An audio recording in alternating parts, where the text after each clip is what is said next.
on a Friday afternoon. Dr. King was certain that if they kept the pressure up, President Johnson would have no choice but to sign the Civil Rights Bill into law. Dissenting voices around the table raised the reality of counter-movements up north led by Malcolm X, who'd never hidden his skepticism about the path that Dr. King chose. Malcolm's philosophy challenged the nonviolent pursuit of integration. His position and message to his followers was to defend themselves against the white devils with the mindset of by any means necessary, which Dr. King could never support. The young firebrand insisted that Negroes must rise up and stop turning the other cheek. His message was spreading across the North and filtering down South, an issue that was discussed at length around the table. "I respect Brother Malcolm's passion," Dr. King had intoned. "However, it is counter to our message and could very well damage any chance we have of getting the bill on the president's desk signed." "The only way to make any dents in his rhetoric is to have a presence up north," Ralph Abernathy said. "A strong presence. Fine what we are doing here in the southern states, but if we're going to succeed, we need our brothers and sisters in the North to fully embrace the cause." "Grassroots is the way to go. Set up a main office. Get volunteers. Organize," Baynard said. "Same way we did here." They'd agreed that they must expand and strengthen their message in the North, but to do that, they needed someone to lay the groundwork, and no one from the committee could be spared. "I could do it. I'll go to New York and set up a headquarters." Jason had said the words out of his mouth and into the laps of those at the table before he could blink.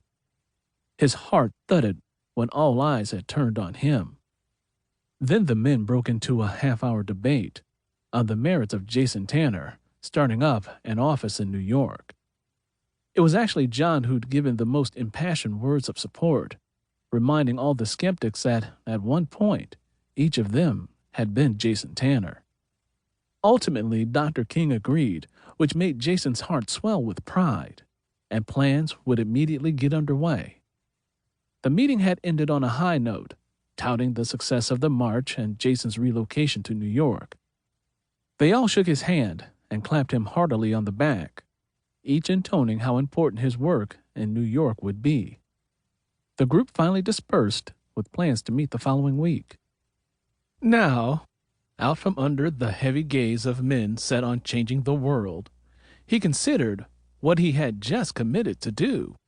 His throat grew dry, and the nerve under his right eye began to tick. The first time he'd ever been out of the state of Georgia was for the march. He'd read about New York, seen the news, heard the stories about the fast life, and, up until this afternoon, it had not been a place he'd ever wanted to visit. Now, he was on the cusp of packing up his life and leaving his family and everything he knew. What had he been thinking? That was just it. He hadn't been thinking. He'd been swayed by the collective power that surrounded him. He took a handkerchief out of his pocket and wiped his brow. It was barely 3, but the streets of Atlanta were relatively empty. The air hung heavy with humidity. He looked upward. Gray clouds hovered in the distance. A storm was coming.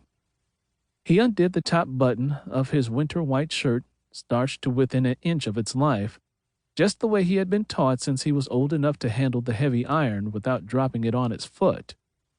He draped his jacket over one arm and tucked the thick folder under the other.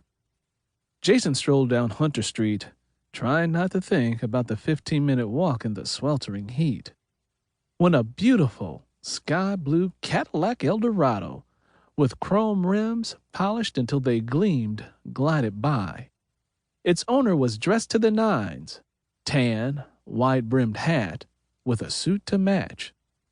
The driver stopped at the corner as the prettiest black-on-black Lincoln Continental convertible that Jason ever laid eyes on across the internet.